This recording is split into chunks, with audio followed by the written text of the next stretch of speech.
Hello, everyone. Welcome to the Power Man podcast. My name's Rory Paquette, and I know you know that. But, folks, I just like to remind myself how lucky I am to be sitting in this chair, talking to you, and talking to our wonderful guests that we bring on this program. When we made the move to 7 days a week a while ago, you guys stepped up like crazy. I had folks that I knew telling me, "Man, you're nuts. 7 days a week? What are you doing?" You folks showed up. You stepped up. You subscribed. You liked. You're sending me DMs, and I promise I'm going to return all the DMs, guys. I do it myself personally every night when I'm done with my work. I go and return all those DMs. I promise. So you're going to get original and authentic me, and you'll get an answer to whatever you sent me. So you guys hang in there. We're going to get them all caught up. If you're a friend of the program, and I know you are, you know what time it is. That's right. We got to pay a couple bills and got to take a sip of my preferred beverage. So, ooh, man, that's good stuff, especially today. Just made that fresh. You guys all know what we're drinking. That's right. It's Freedom Hill Coffee at Freedom Hill Coffee on Instagram. Look them up, check them out. Deep, dark, rich, bold, and beautiful. Just like my wife. They brew a mean cup of Joe. It's an absolutely fantastic cup of coffee. They do all the right things for all the right reasons, and they support veterans, which you guys all know is huge to us here at the Power Man Podcast. To all you veterans out there and your families, I want to thank you from the bottom of my heart. And we love you, and we're glad you found a home here at the Power Man Podcast. All right. Freedom Hill Coffee at Freedom Hill Coffee. Go check them out. And let me get one more sip of this so I can keep up with this guy across the table from me. All right. I had the pleasure of having this gentleman on one of my other podcasts, one of the new ones actually, called Step Up to the Mic. And he came on and did an awesome presentation about his field of expertise, which I'm going to let him tell you guys all about. And really glad that he decided to come on this program as well to talk to all of you fellas. All right. Because I know all you guys, if you did need the help, you wouldn't ask for it. And so that's why we're bringing experts on to talk to you. Please welcome to the show New York State Senate funded dyslexia researcher Russell Van Brocklen. Russell, how you doing today, brother? Doing great. Thanks for having me on. Appreciate you coming on this show today. This is my flagship podcast, Power Man. And when I invite somebody on here, it's because they have a good story. They have something that's of huge interest to my people. They're an expert in something like you are. So I appreciate you bringing that expertise to the men that are listening to this podcast today. Tell everybody a little bit about who is Russell, what are you about, and how you got where you are. Well, it all started for me when it was in the late 90s, and I was in college and I wanted to know how government worked, not some theory I wanted to know. So I signed up for the New York State Assembly internship. And for the fathers out there who have dyslexic kids, this will be a journey that you can understand and see where things are going and how we can help you correct their learning concerns. I was told never go to college because I had a first grade reading and writing level, and I just said, I'm going anyway. So I go into the assembly internship. I say, here's my neuropsychological evaluation. I have the reading and writing skills of a first grader, about a 6-year old child. They look at that and said, this isn't going to work. So they got a committee together of their professor and residents and their senior people. I mean, this had to go right up to the speaker, and they said the way that the internship is set up will not work for you. We can't do this. So we're going to move you over to the program and counsel's office for the majority leader's office that ran the assembly day to day. There are 3 administrative assistants who can help you with your writing because I had to write things on a regular basis that were short, but they helped take my slop into something usable.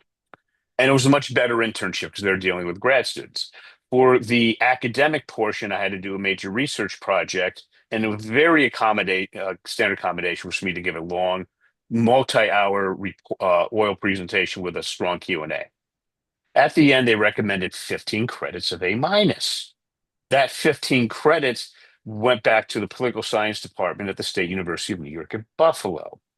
Now they said they are every other time they accept it outright or make a few mild modifications. But they looked at my accommodations and said, we don't like them. So here's your 15 credits of F. Ouch. Yeah, How they does that wanted the work? written paper. I was not capable of doing a written paper. I had a first grade reading and writing ability documented by Wow. a SUNY distinguished professor in psychology that is a stone's throw from their South Campus. Gotta love government, brother. Well, especially since the literally the government itself gave me these accommodations at the assembly level, and they're saying they don't like them. Yeah. Right. So at yeah, people would tend to shake their heads like, what the hell? So at that point, what I decided to do was I was going to solve reading and writing for everybody. And I was like, where do I go to after college? It's like, where do I go to grad school to force myself to do this? And my professors jokingly said, well, law school. So I went and I said, I'm going to audit 2 law classes, which they're like, they didn't really think I was serious. So what happened is, and this is important for everybody to understand about the advantages of being dyslexic. So I go in, and what they do in law school, they use the Socratic method, and it's brutal. If you don't know the answer, they keep asking you questions, and they just pound you until you eventually adapt. If you're interested, there's a famous movie called The Paper Chase. If you're interested in it, Yeah.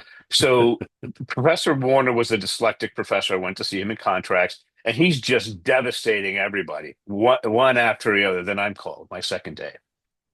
Well, as I found later, when dyslexics go into grad school, we own the place day one or soon thereafter, because that's the part of our brain that's 2.5 times overactive. So he goes in and he calls on me.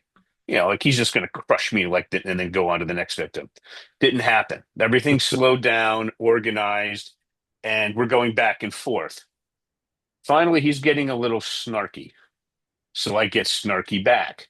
And he's not putting me down. We're just going back and forth as equals. So finally, I start getting annoyed with this. He's pushing my buttons. So I lean forward, I start yelling at him. He leans forward, he starts yelling at me. 5 minutes go by, 10 minutes go by, finally 15. And he finally puts up his hand. He said, Russell, in the interest of time, I have to move on to the next case. You couldn't be any more correct. My classmates that went on to become lawyers said they still can't do that decades afterwards, not to a law professor. And after that, I learned to read within a month, and I learned to write within a couple of years. So I started that, and then I went to the New York State Senate and I said, I want you to fund my research. They send me over to the New York State Education Department. They send me through years of everything crazy. Finally, we come back. It's years later. I got the funding. We're in a public school because the public schools wanted it. 1 class period a day for the school year. The kids went, these are highly motivated juniors and seniors with uh, middle school writing skills and reading skills. At the end, they increased the average of entering graduate students. They all went on to college, all graduated, GPAs of 2.5 to 3.6, cost the state government under $900 compared to the best private sector solution. We were 3x as successful for less than 1% of the cost for less than 1/25th of the effort. And that's how I got started. That's a great way to go. Results like that are hard to turn your nose up to. So, I mean, that's Yeah, but fantastic. just to be clear, people understood. I'm not talking college writing ability. They had writing ability of college graduates. Nice. So Nice. we use the writing test for going into grad school. Nice. I mean, I love the story. I love hearing anybody kind of stick it to government just a little bit. It's just a Hmm. personal thing of mine. So, it's I'm glad you brought that story with you on the podcast because that's one of those things that just kind of made me chuckle. I heard a little bit of that last time, but not the full story. Well, So, yeah, and look at the cost of what the government paid for this. yeah, Less than $900 a kid. Now, this was 20 years ago, right, but right. but that's still a complete solution for under $900. That's And the traditional ones literally run hundreds of thousands. right. So, I mean, you are the state Senate funded dyslexia researcher. Now, that's who you are. That's what you're doing, correct? Right. Well, I haven't been funded by the state in a couple of decades. I moved on from that, but I was funded to solve that problem. Oh, I see. Okay. Now, New York State is looking to solve everything for elementary school students, which I think will be of interest to your audience. But first, they need to know what dyslexia is. Hmm, This is the book. It's Overcoming Dyslexia, second edition, Sally Shaywitz, MD from Yale. got it. Okay. That's dyslexia in 2 images. So, do you Hmm. see how the back part of your brain has this massive neural activity Okay. and back part of mine has next to nothing? Hmm. Do you see Yeah. that? Yeah, I can see that in the, Okay. in the graphic you're holding up. Absolutely. Yeah. Now, do you see in the front part of my brain, it's about 2.5 times more active than yours? Yeah. Okay. That's the Okay. darker dot. Yeah, absolutely. Yeah. Okay. Well, here's my radical idea. Let's use that overactivity in the front part of the brain. Okay. Focus on dyslexic strengths, not their weaknesses. All right. Okay. So your dad's out there. What I just said was dealing with, juniors and seniors in high school, highly motivated, highly intelligent. Those are very rare students. Okay. I'm sure they're probably asking, okay, that's nice. What can I do with my kid a day? Right. Okay. That's the frustration. So when I presented this in New York City, I was asked, what about, does this work with typical students? And I said, no, absolutely not. Well, I had to adopt it. So this is an example of somebody who I currently am working with. It's from a homeschooling mom, but dads can do this. Okay. I'm just using it because I wanted an example that everybody could see how effective it is. So the front part of that brain is based on two things: that overactivity, word analysis, followed by articulation. That's the science from Yale. So what happened is last December 27th, 2024, I met with Kimberly, the full permission tell her story. I'm working on a book on this, and her son Reed. She spent $700 to have her kids tested, all right, by the state. So at that point, Reed was reading and writing as a beginning third grader. If he was in a public school for the rest of the year, he was supposed to increase by 1.86 points. He increased by 20 points, 11 times what was expected. He was a little bit above grade level at the end of the school year. She was only doing an hour and a half a week with writing, and I worked with her for half an hour a week to show her how to do this. Here's the important point. Reed's friends, and this is very important to fathers with sons, Mhm. Reed's friends wanted him in public school to be with them socially. Mhm. If he went in January, he would have been in special ed. Nobody could help him. I mean, he was been very frustrated to be away from his friends. Now, because it was over the summertime, he's in sixth grade. I'm now showing him how to work towards writing body paragraphs at the high school senior level. Okay, we're doing that slowly and cautiously, but he's in normal classes, doing very well. His mom did what every parent dreams about in a little under 6 months. That's fantastic. That really is. Now, are you doing one-on-one work with these kids? Or do you have a course? Are you teaching a class? Are you coaching? Well, How are you interacting with the kids and putting this information out there right now? typically what we do is we have online courses where our materials there, and we have a weekly webinar where we answer everybody's questions. In this Okay. particular case, um, because I was going to use this for marketing purposes, Hmm. and I didn't have any idea about the testing being that extensive that she paid for. It just felt like it was a good thing to do. I was with Kimberly for about a half an hour a week, asking her questions, customizing things for her son. So, but the fact that and then she did all the work. So the fact that she could 11x what was expected, that's the shocking point. And when parents ask, how was that possible?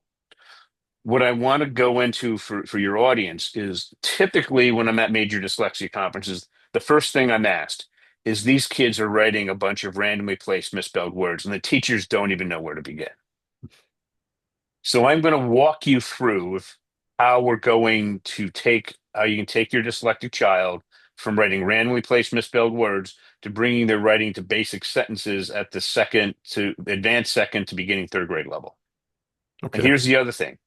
Why don't do reading first? Because if you can write a word, you can read it. If you can write it, you can read it. Interesting. Makes it so much faster and more effective. Okay. All right. So All right. this is action steps you're talking about right now. This is what you can apply tonight. Love this. All So right. I'm Go just going for to it. ask you, do you know any dyslexic kids in elementary school that are writing randomly placed misspelled words or not really? I personally, no. When I was in elementary school, I knew a kid who had that issue. Yes, but I don't right Okay. now. No. Okay. So you knew a kid. So Hmm. did you know him well? Yes, I did. Okay. So even though this was a while ago, let's change his name to protect his identity. It's Okay. very important with dyslexia, unless you have permission. Give me a common first name for him. Mark. Mark. What grade was Mark in? Fifth. Okay, and he's writing randomly placed misspelled words. Yeah. Okay. What was Mark? So the first thing we have to identify is what your audience need to understand is as a general rule, Mhm. dyslexics and kids that are ADD and ADHD, because it works for all of them, are generally academic specialists. We like excelling in a very narrow focus. That's why I did so well in grad school. We don't like being taught well rounded. We want to be in our specialty all the time. So for Mark, what was his speciality? What was his area of extreme interest and ability? Science, and still is. Science. Yeah. What science particularly? What field? Biology. Biology. Okay. Hmm. So what we're going to do is we need to first get Mark to write a basic three-word sentence, essentially a version of C Spot Run, which Okay. they can't because they're randomly placed misspelled words. Right. So what we do is we have not on an iPad, not on an iPhone, not handwriting, typically on a laptop computer or desktop computer with a real keyboard, or this doesn't work. Okay. No Okay. iPad, no iPhone, no handwriting, typing on a keyboard, because typing on a keyboard, you can imagine trying to write W, the letter Hmm. W, it takes up so much cognitive space, it kills everything else. With typing, they're just hitting the keyboard. I don't care if they do two-finger typing, they never typed before. They will get faster. Okay. Okay. So what we're going to do is you're going to type out hero plus sign. What are we talking about? And they're going to copy it. And I can hear fathers say now, but we're told we can't copy. Here's how you fight back with a school district on this. This is the book I use. Strategies for Struggling Writers. This is the professor who approved my research after he got $1.5 million from the federal government. He Okay. said there are three default writing strategies. His name is Professor James Collins: copying, visualization, and narrative. And we're going to use those, how he recommends. Cool. Okay. So you're going to type out hero plus sign. What are we talking about? Then we're going to swap out hero for Mark. Mark plus sign. What are we talking about? Then we're going to swap out what are we talking about for the first thing on his list that he likes, which is biology. So we're Okay. going to have him make a list of 10 things he really likes and 10 things he really doesn't like. Okay. Okay. And we're going to go through them one at a time until we're done with the list and the writing's perfect. So now we have Mark plus sign bio Mark plus sign biology. See how we got there? Yeah. Interesting. Okay. Okay. Now I'm going to try to fool you by asking you the simplest questions you will ever be asked. If you answer them exactly, this will work. If you don't, it's going to fall apart. Okay. The vast majority of special ed teachers I fool. Do you think I'm going to be able to get this past you? I bet you can. Yeah. Okay, well, just really try to answer it as exactly as I'm asking, and it'll work. Okay. So we got Mark plus sign biology. The Okay. plus sign is the visualization default strategy. We have to swap out the plus sign for a word to complete the sentence. All right. Okay. So here's my question to swap out the plus sign. Does Mark like or dislike biology? He likes biology. Okay, but that's not what I asked. You did. You messed it up completely. Now, do I have you thoroughly confused? Yeah. I mean, I had a feeling you were going to zip it by me, but I don't know how that's not right. But go ahead. Okay. This is very important for your fathers to understand, because I'm gonna now demonstrate to you what dyslexia actually is and then how we have to fix it. You're about to have an epiphany. All right. Remember, I said I'm going to ask you the simple questions, but you have to answer it exactly. Okay. Okay. I asked, does Mark like or dislike? And you did what almost every educated person does. You added the S automatically and fixed the sentence. Okay. The dyslexic doesn't know how to add the S. Huh.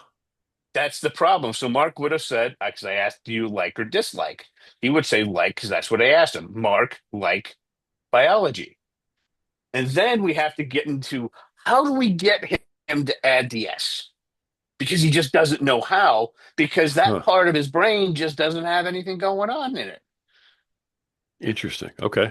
Okay. Yeah. So if I want to imagine Like you said, you got a couple of sons. What decade of their life are they in? 20s, 30s, 40s? Yeah, I have a daughter who's in her 30s and two sons in their early 20s. Okay, all right. So I want you to think back. Let's say we're going back 10 years for your sons, Okay. and they're severely dyslexic, Okay. and you got $100 million in the bank because you just won the lottery after tax, Cool. and and the Gowl School comes to you, and they say we can solve this in 4 to 5 years. It's going to be 86 grand a year plus all the other expenses, but that's to live on campus. And we will guarantee you that they will be absolutely ready for the college they should be going to based on their IQ and motivation.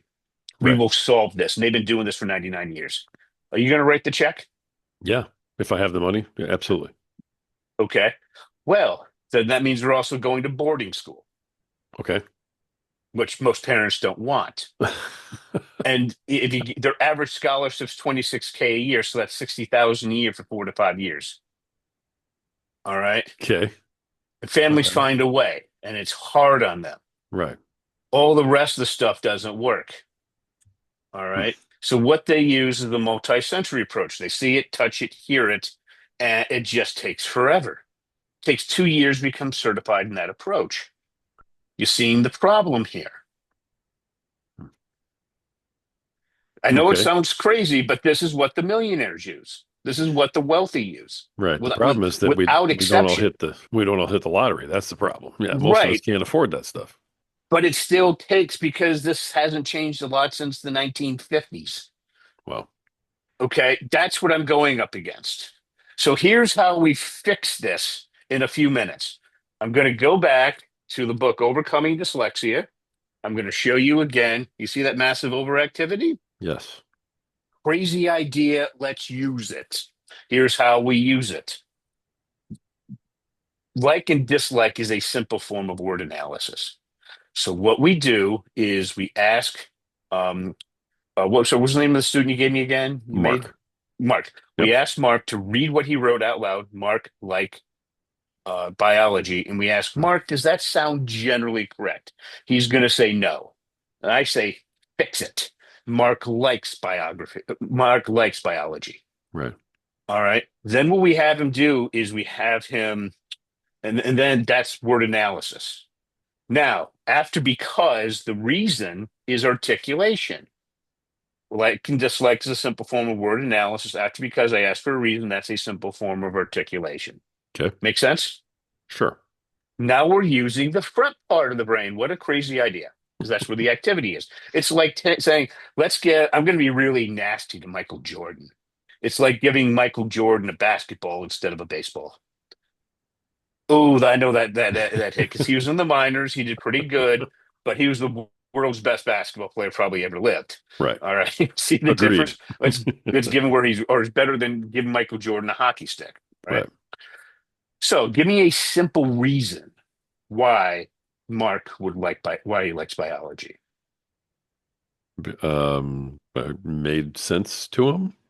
because it made sense to him. Okay, Oh, Mark likes biology because it makes sense to him.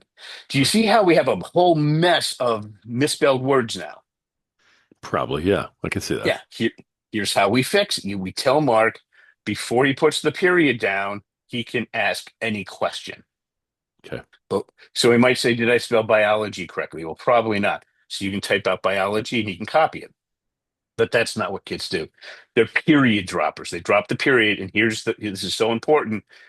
Once they put the period down, if they have a major, and I mean major grammatical mistake, or they have a misspelled word, they have to retype the entire thing.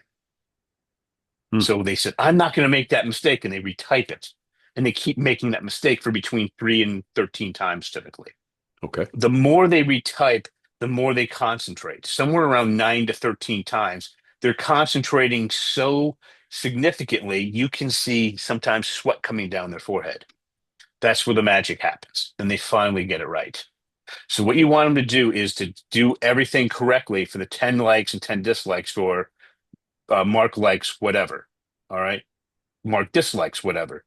Spelled correctly, perfectly, 20 times in a row. He messes up on 19, start him over. They're retyping the same thing over and over again. Once that's done, you go because reason one, and you do that the same way. Then reason one and reason two, you're going to glue the two things together. Then reason one, reason two, and reason three. Okay. Okay. And here's what is crazy about what I do. The older the kid is, the quicker they're going to pick it up. So Mark in fifth grade might go through that in anywhere from 2 weeks to 6 weeks. A kid in third Okay. grade might take 2 months. A kid in second grade might take an entire semester. Who cares? Because when you're done, they're now writing at the end of second, beginning third grade level. You can do this at home. And as I said, if they can write it, they can read it. Is the reading exactly as they're writing? No, it's a little bit behind, but now you're not doing all these insane reading exercises because now they're reading it. And that's just the start. So, just in the last 10 minutes or so, I showed you in a general framework how you can raise your kids' reading and writing skills by a couple of grade levels. Wow. Now, Yeah, that's how how powerful this is. it is? How often? I mean, do the kids need to do these exercises? Is it, Oh, how they many of do those these. sentences and so on? Typically, our parents want to do 10 to 15 minutes a day. We recommend 5 days a week. They do it as per their schedule. Like Kimberly solved her issue in a little under 6 months for read. Sometimes it's a lot faster with older students. Sometimes it's a lot slower. I had one parent who complained, well, I did this with a fifth grader and it took me a little over a year. They said, yeah, we had a lot of interruptions. We had family vacations. We're both working parents, so we didn't do it as much as we liked, but we finally got it done. I Yeah. said, yeah, and how long would it have taken if you sent the kid to a private school?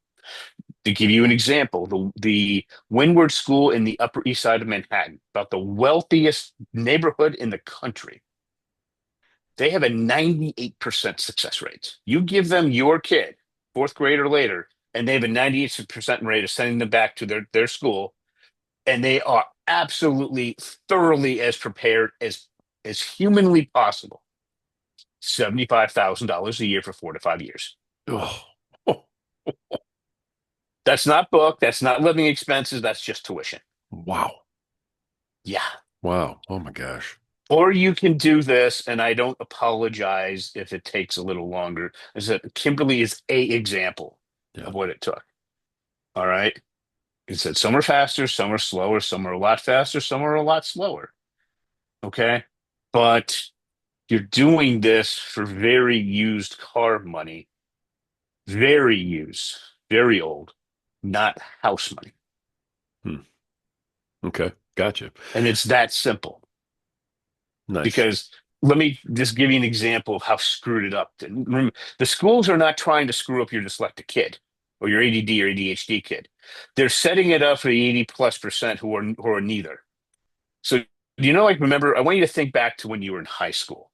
Do you remember in English class you did like, I don't know, 5 books a year, 10 books a year, something like that? Sure. Somewhere in there. Yeah. Yeah. When I work with dyslexic kids, my most popular book is this monster. Walt Disney, The Triumph of the American Imagination. It's 1,000 pages Wow. because the kids want to know what the universal theme is, the two universal themes that cause the Disney magic. Have you been to Disney World or Disneyland? I have not. No. Okay. Well, you walk into Main Street, USA, and you're supposed to feel the Disney magic. It's two universal themes. I'll give that to a 10-year-old. It's designed for 17-year-olds. And 2 years later, they will tell their mom what the second universal theme is when she can't find it and she has a master's degree. Okay. Cool. And it took the kid doing really hard exercise for 2 years, and they're so into it because it's in their speciality.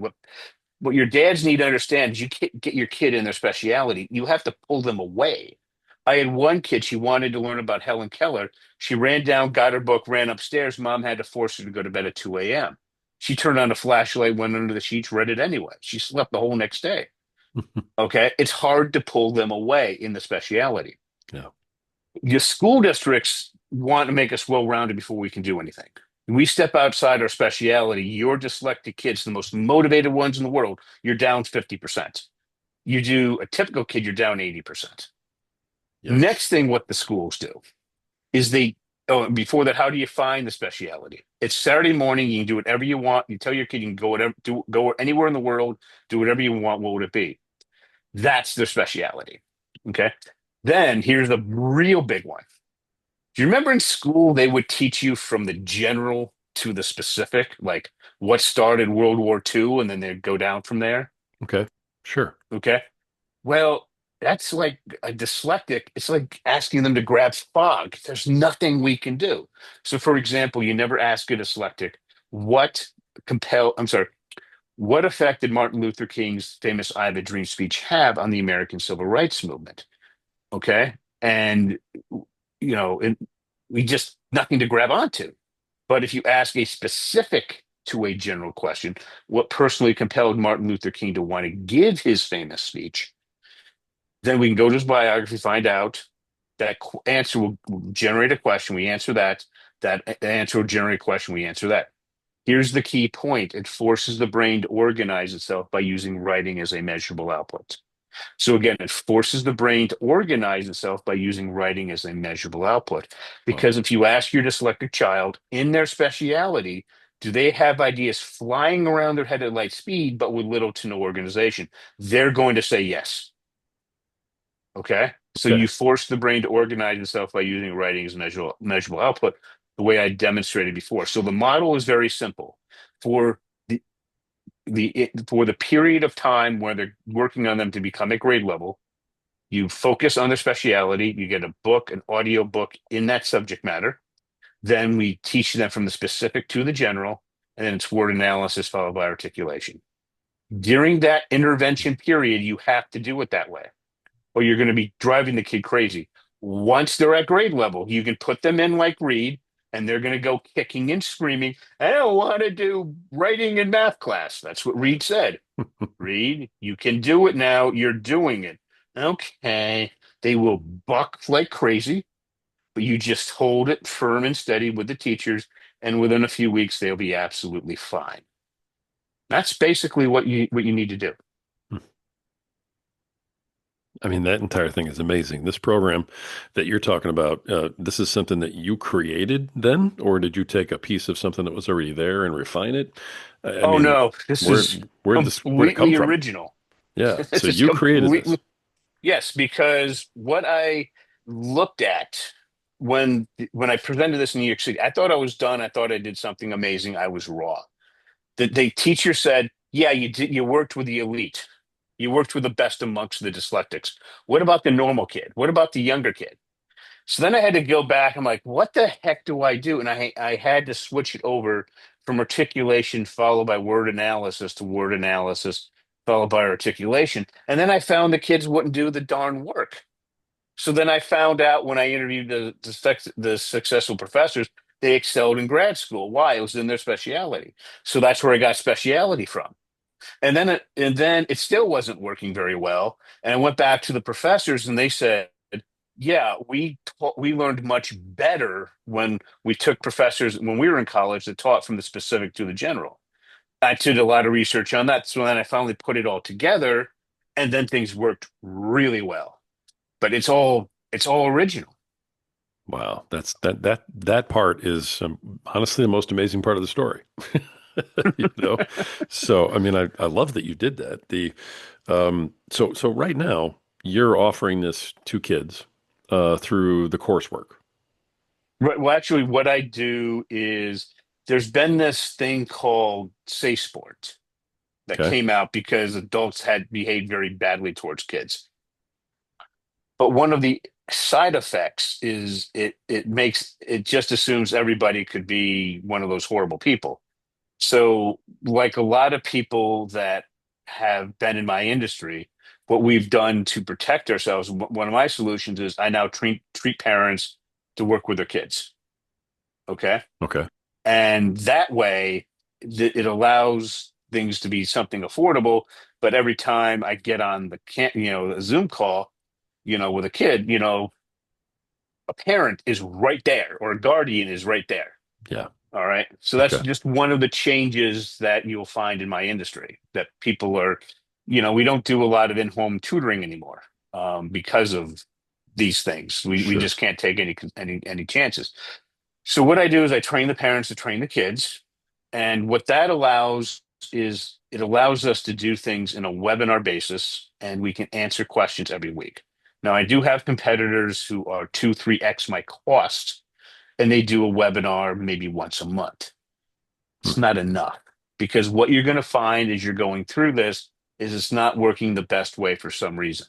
Okay. And I have never had a parent tell me some reason I couldn't figure it out because I went through this. So every week we ask you to submit your questions by Saturday night, and then during the week during the webinar we answer your questions. If you can't make it, you can obviously get the recording. All right, and then everything we have is online, and it's very simple. Most parents go through with minimum questions because it's presented that well. It's that simple. I've literally had 14-year-old AP English girls teach this, Wow. and they've done and that the kid had immense IQ, top 2%. Okay. She had immense IQ. Again, this is abnormal. Right. But within a couple of months, he was one of the top writers in his grade. That's great. That's great. I mean, you can't argue with the results. You just can't. The you've got a free guide, something out there so that parents who might want to find out about this, they can maybe download it or go look at it. Yeah. So, Tell us about what that is so they can get maybe a feel for it, before they yeah. dive in. So what you do is you go to my website. It's called Okay. dyslexiaclasses.com, dyslexiaclasses with an s.com. And right on there, there's a button that says download free guide. You just click on that, answer a few questions, and you get a document that says the 3 reasons your child's having trouble in school due to dyslexia, and really it's how to get past it. It's kind of what we discussed today, Awesome. but in more detail. Then you go to the online calendar and you make an appointment with me, and I speak to you and your child, tell you exactly what's going to happen. I don't want to do this because they've tried everything. You let them know I went through what they went through. You get them on. I ask them a couple of questions, and they're looking around. How did you know that about me? Nobody does. It's like, you don't think people haven't gone through what you went through before? I mean, some of them think there's spy cameras around because I just know, like, nobody knows this about them. And then they're like, okay. And then we go and we find a book, an audio book they're interested in. And I say, is this how you want to overcome your reading and writing concerns? If I don't get a yes, I'm not your person. It's the vast majority of time. And then I speak to the parents. And then, based on a lot of them are concerned about the cost of the program, we work with parents for a year. Okay. And if Okay. they want to continue on to do more advanced things, they can. But we found that that usually gives you enough time to really go through everything. And because sometimes you're going to be busy, sometimes you'll have more time. And if cost is a concern, then we treat it like a college. And what I basically come down to is, can you afford to send your kid to a state university? I'm not talking about living expenses. I'm talking Right. about just tuition. If you Sure. can afford that, yeah, we're sticking at retail price. And by the way, we're a heck of a lot less than going to a state university for a year. And then if there's really is an economic concern, then we adjust things the way, way colleges do. I Excellent. would say that the vast majority of my most successful cases were lower middle class students.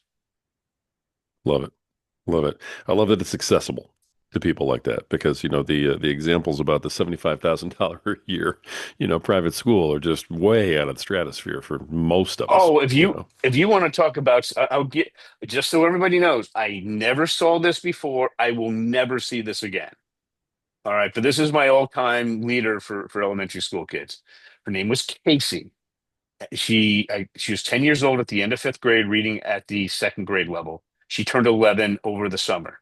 She was really interested in Theodore Roosevelt. She was Hmm. interested in this book, The Rise of Theodore Roosevelt, all 900 pages. Wow. You ask high school people, they will say that's 10th grade to 10th grade to the 12th college professors say first year. First year college level. I'm just going to use 10th grade. She wanted to do reading first, which I never do. I said, okay, I will give you a process. I modified it from what do I do a little bit. I said, you're not going to do it. She says, I'll do the work. She's in her room 3 hours a night doing this very simple process. 6 months later, she knows every word in that book. You could flip to that page, point to that word, and she would tell you the dictionary definition. So, how that ended, she's in silent reading. This is 6 months later in sixth grade. The kids come over and they take her book because it's something unusual. None of them could get past the first body paragraph. Her Hmm. mom calls me, "What's going on?" And I said, she said, the school calls your daughter. I thought she had a reading problem. She's the best reader in the grade by grade levels. What's going on? I said, "What do you think she's been doing in her room all night?" I worked with her for another 2 years. When we finished up at the end of eighth grade, she was ready for graduate school, not college, grad school. Last I knew, she said she was getting her first big girl job. She's in college, doing extremely well. That's awesome. But again, I will never see that again. Usually, to go through a book that size takes a minimum of a year, typically about two. Yeah, that's fantastic, though. You got to have those success stories. You give everybody else hope. So that's awesome. That's great. Congratulations on Yeah, but this. when people come and tell me, I worked with her for 15 minutes a week. Her mom could afford me an hour a week. Sorry, an Hmm. hour a month. All right. And people go, "Oh, these kids can't do it." I'm like, a 10/11-year-old did this on her own with me working with her 15 minutes a week. And she went up 8 grade levels in 6 months. What do you mean this can't be done? Right. Right. That pretty much shuts people up really fast. I imagine it does, man. I imagine it does. Well, I love what you've done. I love what you're doing. Russell, I appreciate you bringing this here today. As we, kind of bring this around to wrapping up. Eh, let me ask you: is there anything that I didn't ask you today about this program? Okay, and about No, everything that you're doing? Uh, I think we covered it. What the fathers need to understand is, yes, you can do this yourself. mhm. It's the speciality followed by articulate, followed by specific to the general, word analysis followed by articulation in a book and an audio book that they like. That's a year or two ahead of where they're supposed to be or greater, so they can grow into it. You do that, and they will be just fine. You don't, well, it's not going to be pretty. Ouch. I love that. That's a great way to wrap. All right. So, best ways to reach you, contact info, the whole bit. Give everybody that one more time. Just go to dyslexia classes, plural, dyslexia classes with an S, dyslexiaclasses.com. Mhm. There's going to be a button that says download free guide. Just click on it, answer a few questions, get your report, go over it, set up a time for me to speak to you and your child on Calendarly. I can't emphasize how important that is. Parents usually come to me and say, "Well, you told me on the podcast how to find the speciality, but it's real hard." I say, "Yeah, I told you the general process. Now I need to guide you through it." Because even though it appears really simple, the science behind it is really complex, and I can just tell what a kid's speciality is. And sometimes it's not a book or an audio book. It's using Speechify, an online spoken app created by a dyslexic, and then I create things custom for them based on their grade level and their interest. We have to do that sometimes. Love it. Love it. Absolutely love it. All right, brother. I appreciate you bringing this to all these dads out there who are listening today, and giving them these resources. There is the link to the free guide through the website. We'll have all that stuff in the show notes. Russell Van Brocklen, appreciate you being here today, man, and sharing all this with everybody, and just all the work that you're doing. You're helping a lot of folks, and it's really impressive. Thanks for being on today.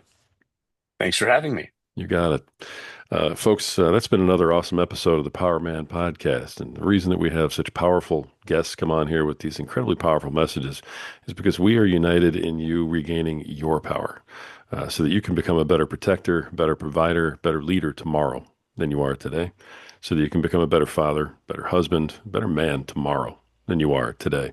The reason we want that for you, we want that for your family, is because you're worth it, because you have value, because you matter. And at some point, you just have to believe it. Until next time.